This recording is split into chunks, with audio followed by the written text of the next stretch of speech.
Last year, America witnessed the racially charged shooting of Philando Castile in front of his 4-year-old daughter.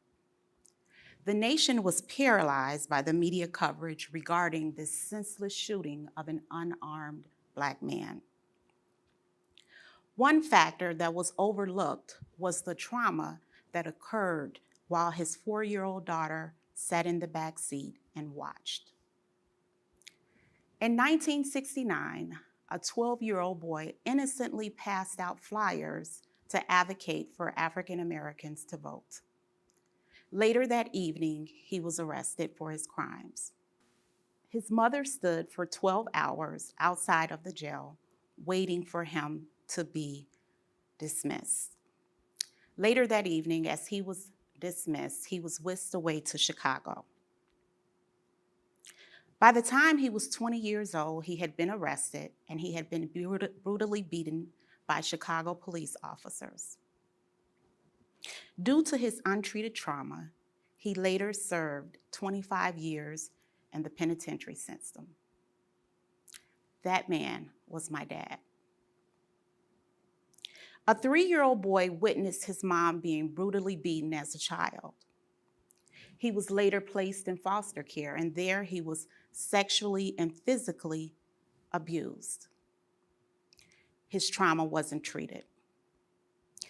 He now suffers from schizophrenia. He sleeps on the Chicago Transit rail system. He's homeless. He suffers from post-traumatic stress syndrome.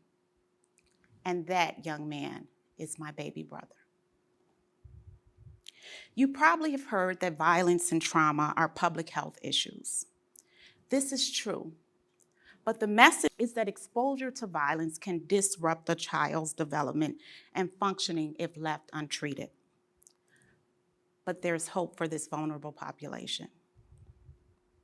Before I go on, I need to leave with you a few facts.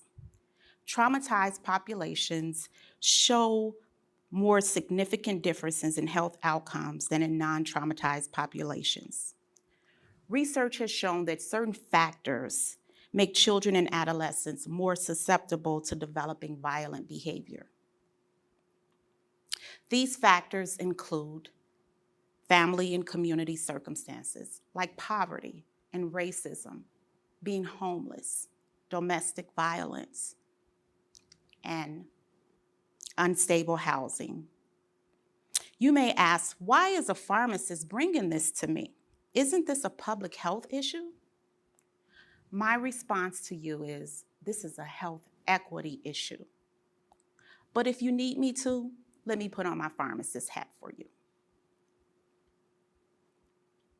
As a mother and a grandmother of Black and brown children, a public health practitioner, a pharmacist, and a clinical scholar, I want to remind you that medications like stimulants and antipsychotics are often prescribed to children who have been exposed to trauma.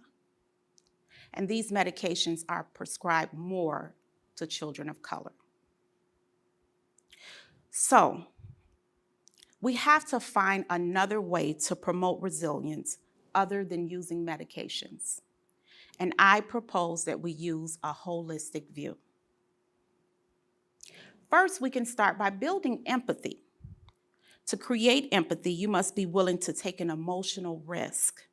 By being more vulnerable, start talking about your experiences and allow you to be more comfortable and about the complexities of their feelings.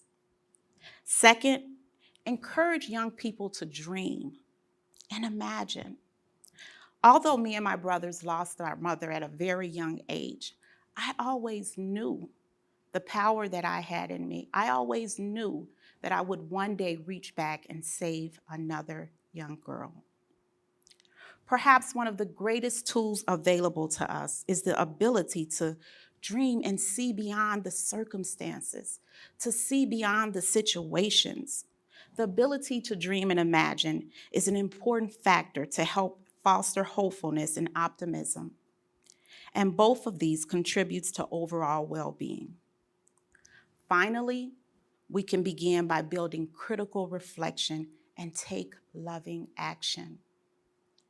From this viewpoint, we must approach healing and well-being not from a clinically standpoint, but from a political standpoint.